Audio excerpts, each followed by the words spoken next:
This is the Georgia Farm Monitor. Since 1966, your source for state and national agribusiness news and features for farmers and consumers about Georgia's #1 industry, agriculture. The Farm Monitor is produced by the state's largest general farm organization, the Georgia Farm Bureau. Now, here are your hosts, Ray DeLessio and Kenny Burgamy. Well, hello there. After a week on location at the Georgia FFA Convention, we are back in the friendly confines of our studio. So glad you can join us for another edition of the Georgia Farm Monitor. That guy right there, that is the one and only Kenny Burgamy, ladies and gentlemen. And that guy right there is Ray DeLessio. And as always, we've got a great show for you today. Now, coming up, we travel to our nation's capital for the annual GFB County President's trip to Washington. The major ag issues that were discussed, and are Farm Bureau leaders satisfied with the efforts put forth by congressmen?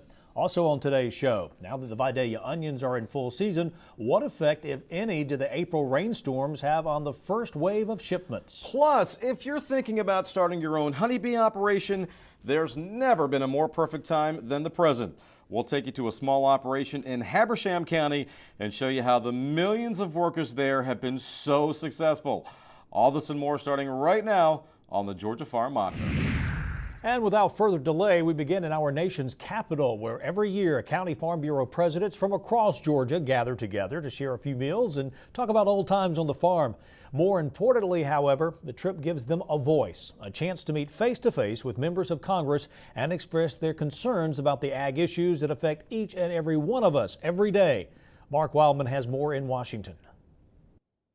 Georgia Farm Bureau is a grassroots organization that depends on volunteers to deliver agriculture's message. In this room, county presidents, other Farm Bureau leaders, and staff gathered to network with the 2 United States senators from Georgia about current issues that affect Georgia's #1 industry. Senator Johnny Isakson spoke about some of those issues. Everything from trade to immigration to EPA regulations was discussed.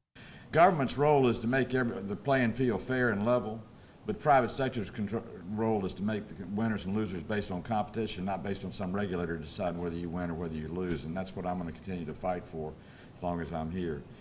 Georgia's freshman Senator David Perdue brings an extensive business background to the nation's capital and feels Georgia is in a very good position to grow economically, and farmers will play a very big part in that. Georgia is the 8th largest state in the country and growing. You know, if you look at our potential, it's really unlimited. Half of our economy is represented right here in this room. You know, these 2 senators understand our organization, they respect it, and they look to us for advice when it comes to agriculture. And that also says that we are the voice of Georgia agriculture. The delegation also got an opportunity to break up into smaller groups and visit their congressmen on Capitol Hill. This gave them an excellent opportunity to discuss issues that are important to the organization. Meetings on the Hill are a great way to highlight Georgia Farm Bureau's grassroots. Every district had several farmers that could speak about issues facing their own operations. Georgia Farm Bureau President Zippy Duval believes these meetings are critical in maintaining good relationships. You know, we can come here all day long as employees of the Farm Bureau, and yes, I'm a farmer, but a lot of them associate me as president first. But when we bring their constituents here and they look them in the eye and say, yes, what they're telling you is true about the regulatory issues, or it's true about immigration, or it's true about trade and what it means to agriculture, when that brings all our program work in full circle and completes it. So it's really important for them to be here today. Many issues discussed have been around a long time and will likely be around many more years. So it is vital for Georgia agriculture to keep its voice heard.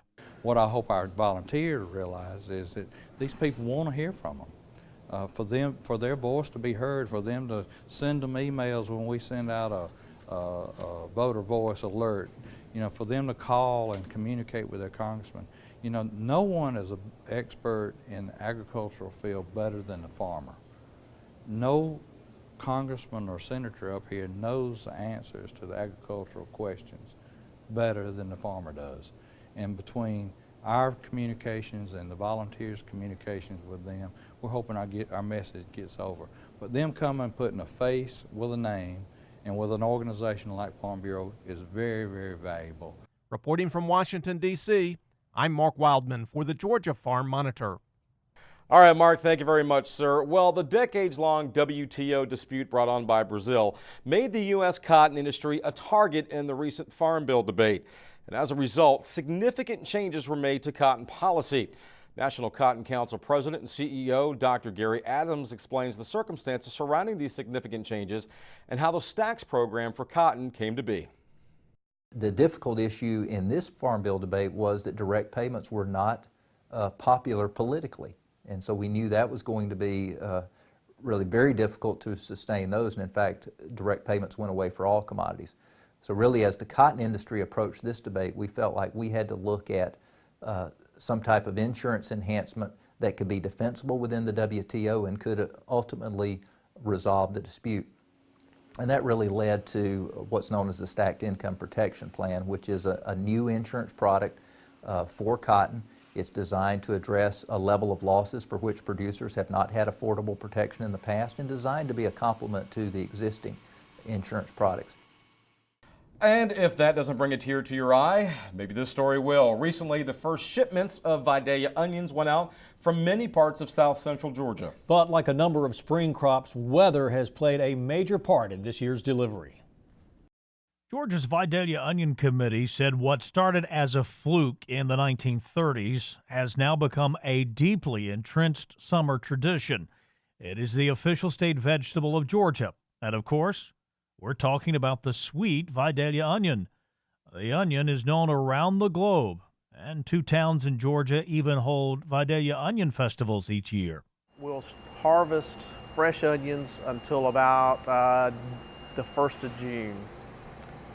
Right now we're packing for fresh only. In about probably 10 days we'll be packing fresh onions, and we'll be packing for the storage to pack onions all summer. We'll have onions probably until Labor Day. We have a customer that owns a lot of banks in Texas, and he orders a box for every employee. It's about 500 boxes of 10-pound boxes that we ship to Texas for all his bank employees. We do a lot of fundraisers, Rotary clubs, Shriners, different things like that. And across the sandy soil of the growing region, April showers have had an impact. Kevin Hendricks of Hendricks Produce in Metter grows nearly 850 acres of the onions. Yes, the weather's been really up and down this year. With the cold weather we've had this winter, now it's raining almost every day. Hendricks said despite the soggy conditions, they're boxing and shipping orders all across the country. Well, our onions matured about the normal time this year as they normally do, but we just had such a cold winter that it killed a lot of the plant population. We lost a lot. The rain, it's starting to impact us now because every time we try to go harvest, it starts raining again. The Hendricks operation, along with about 100 or so other growers in a 20-county region, realize the economic impact the crop has on the state and the Southeast. Well, it's a big economic boost for this area. The amount of money spent on fuel, fertilizer, chemicals, boxes, bags, the trucks that we have to hire to haul the product. The yields are probably going to be down a little bit just because of the weather that we had this winter. But the quality so far, what we've packed, has been really good. Hendricks said there's just no comparison to the sweet Vidalia onion. Just that there's no aftertaste. It's just a good, mild onion. You know, everybody tries to compare themselves to the Vidalia. Every growing region, you know, they all want to be like a Vidalia. So we have the name out there, but that's what everybody wants to be, like a Vidalia. Up next on the Monitor, it's tobacco planting time in Georgia. Damon Jones takes us to a particular farm in Tifton to show us this unique process. And then later, my wife will vouch for me. At times, yes, I can be very sweet. And apparently, these bees in Habersham County agreed. My first visit to an apiary, did I come away unscathed? Stay tuned. You're watching the Georgia Farm Monitor.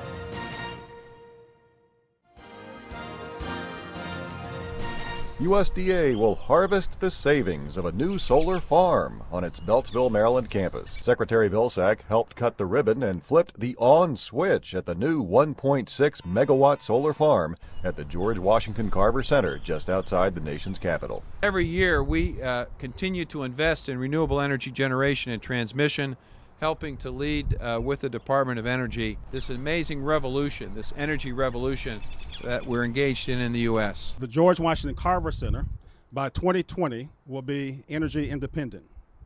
We're committed to that goal. The project that you see behind us on 6.2 acres, the solar panel farm, is a beginning to helping us to achieve complete energy independence over the next 5 years. The solar farm project is the largest of its kind in the National Capital Region and is part of the effort to meet the President's challenge to federal agencies to reduce greenhouse gas emissions by 40%. Achieving the President's bold goal will mean a reduction of more than 20 million metric tons of CO2, which is the equivalent of taking 4.2 million cars off the road for a whole year. The new solar farm in Beltsville is expected to handle most of the Carver Center's daytime electrical needs and to save over $300,000 a year in electric costs. In Washington for the U.S. Department of Agriculture, I'm Bob Ellison. Thank you, Bob. Great job. Now, recently, several folks representing the Farm Service Agency through the USDA got together in Athens and spoke to the Farm Monitor about the upcoming June 1st deadline that farmers and producers need to be aware of when it comes to conservation compliance. Prior to the 2014 Farm Bill, producers that participated only with the Risk Management Agency for crop insurance were not required to file an AD 1026 highly erodible lands and wetland conservation form. However, with the passage of the 2014 Farm Bill, those producers are now required to complete the form. Most producers that participate with FSA programs already have the form on file. However, just strictly RMA producers, there are some of those that have not filed a form, so they're now required to file the form, and they should come in by June 1 and complete the form and file it. And it's just a one-page form that will only take a few minutes to complete. Local FSA county offices, they're familiar with the form and able to assist the producers, and they're aware of the deadline coming up with June 1 and are expecting producers to come into the office. Well, while the majority of farmers in Georgia are planting their corn, cotton, or peanuts this time of year, there are some getting ready for tobacco growing season. Yeah, Damon Jones paid a visit to one such farm in Tifton for an up-close look at this very unique process. Even though states like North Carolina and Kentucky produce most of the tobacco grown here in the U.S., Georgia has consistently remained near the top of the list. And here at Tucker Farms in Tifton, the plants are already going into the ground as they prepare for yet another growing season. However, Mother Nature has provided plenty of detours along the way. It's been a challenging year this year. Had a lot of weather delays trying to get our land ready. Hadn't got all of our telephone out this year. We had to just quit. We run out of time. And like I say, we're trying to finish up now with like 1 or 2 days. We just haven't been able to get on the land. We've had to leave off edges of fields and places, you know, and we finally decided that we'd get what we could of them and everything. Since the tobacco seed is much too small to plant in the field, they must first be grown in greenhouses to ensure their quality. With everything from watering to clipping being constantly monitored, growing tobacco is now a year-long process. Used to be grown in what they call bare dirt beds, where you sowed them in the dirt and just let them grow up and pull them, where now they in these styrofoam trays and greenhouses. In January sometime they'll seed and grow them in float houses and everything, and they do all the mowing and clipping and spraying, fertilizing until they get to the point they're at here, and they deliver them to us and we'll go from that, take it from that point. And with Georgia being known for its hot weather, tobacco is a good crop to grow during the summer. However, there is a certain point in the process that rain will be needed. It's a fairly forgiving crop. It'll take a good bit of dry weather. There's certain points when it's blooming out and everything pushing the top out, real critical. You need the water there, you know, to get it pushed out. But you can get too much of a good thing, as farmers hope to avoid rainy days once the plant has bloomed. Probably fear wet weather worse than you do dry weather, because once it flops or goes down, I mean, it's hard to bring back from that. But it's pretty forgiving crop and fast growing, and takes quite a bit of management to it, but good crop. And that management includes being on the lookout for pests and diseases like the tomato spotted wilt virus, as well as a new problem that cropped up just a couple of years ago. Black shank's one. We've never had black shank before until last year, and all of a sudden it popped up, and it was devastating in a couple fields. So, I mean, didn't have any clue that we'd be having it. Reporting from Tifton, I'm Damon Jones for the Georgia Farm Monitor. Meantime, the Piedmont Soil and Water Conservation District held their Pasture Management Field Day recently, discussing soil, fertilizers, and ag science. Larry Ely, head of the district group, told us over 50 producers from 7 counties took part in the Greene County Expo Center in Greensboro.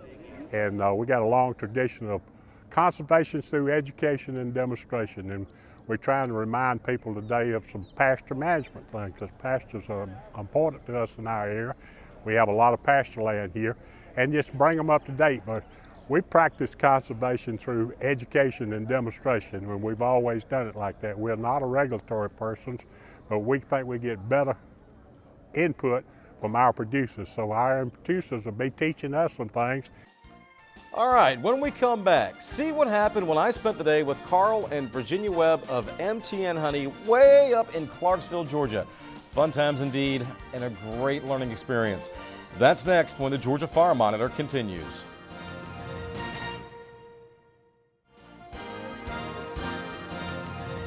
And ultimately, our goal is to beautify Middle Tennessee and Nashville. That's what horticulture is.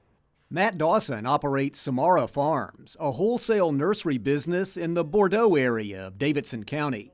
He produces hundreds of species of plants and trees that are then sold to landscapers. It's quite a collection of plants because we grow trees and shrubs, annuals and perennials, a little bit of seasonal color. Dawson has help from University of Tennessee and Tennessee State University Extension. He works with agents like Amy Dismukes and Carla Keene, part of Extension's Green Team. The agents educate the nursery industry about what grows best in certain regions. They work in everything from turf to tree production and landscape design. And what they're doing is providing something that's economical, that truly creates a higher standard of horticulture here in the Middle Tennessee area.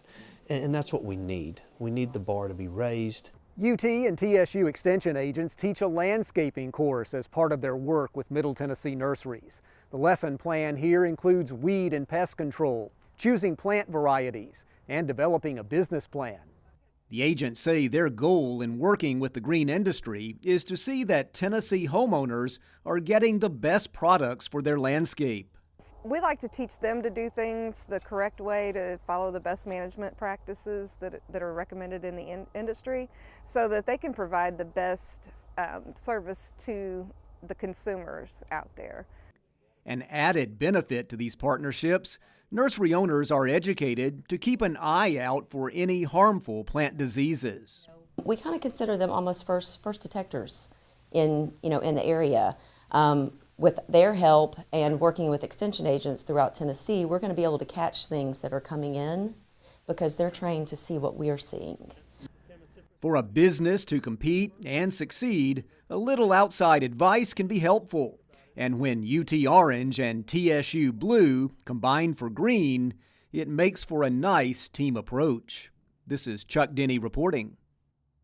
All right, Chuck, thank you, sir. The history and accomplishments of the amazing scientists at the UGA Tifton campus. That's what was on display recently at the Tifton Museum of Arts and Heritage. Really cool stuff, actually. The exhibit managed to tell their story through photographs, videos, as well as historical artifacts. Assistant Dean Dr. Joe West saying this exhibit was long overdue. Sometimes we think the scientists here may be the best kept secret in the world because they're known all over the world, but here they're our neighbors, they're our friends, they may be the T-ball coach for your children, a Sunday school teacher, and so we really wanted to highlight just what a difference these people have made in the world. Well, finally today, colony collapse disorder. It's a very real thing affecting today's honeybee industry, and unfortunately researchers are no closer to finding out the root of the problem. Yeah, and Kenny, although many commercial beekeepers themselves have collapsed as a result, one bright spot in all this seems to be the small beekeepers. Recently, I spent the day with Carl and Virginia Webb of MTN Honey in Clarksville, Georgia. And as you're about to see, their love and passion for beekeeping makes them the perfect ambassadors for this honey of an industry.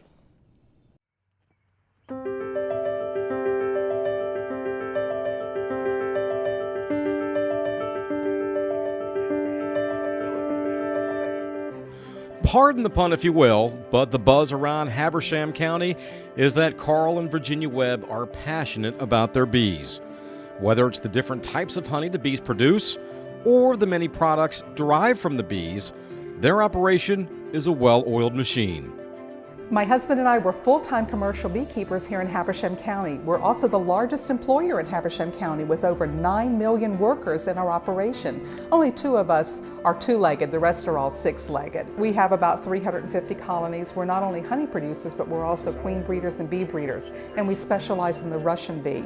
The Russian bee has never been associated with the colony collapse disorder, and it's a bee that is certainly more resistant to the deadly varroa mite that has been plaguing the United States for about 40 years. In addition to being full-time beekeepers, the Webbs are also lifelong beekeepers. Virginia says her passion for the industry began in the 1960s when her father, who was also a beekeeper, presented her with her first hive.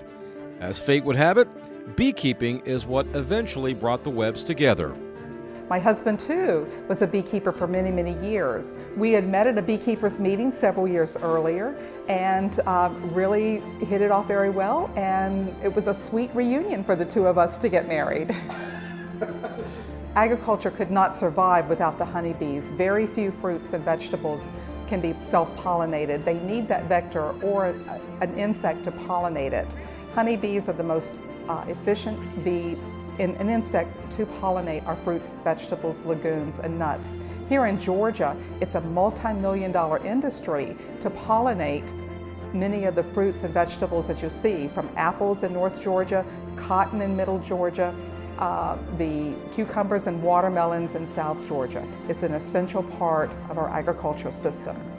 And although bees themselves can at times be territorial, Virginia says beekeepers as a whole are not. In fact, she encourages those who are thinking about starting their own bee operation, whether it be a large one or a small one. Having local beekeepers enhances gardens, it enhances the wildlife around them. You also have the ability to get local honey from your area, and that's some of the best things. You know, even small beekeepers with having just a couple hives can easily produce 200 and 300 pounds of surplus honey every year. It's easier today, I think, to get involved in beekeeping than ever before. The Georgia Beekeepers Association is one of the great clubs that are here in the state that can help you in getting involved in beekeeping. Almost every local club in the state belongs to the Georgia Beekeepers Association. They offer classes, workshops, and hands-on experience in learning about beekeeping.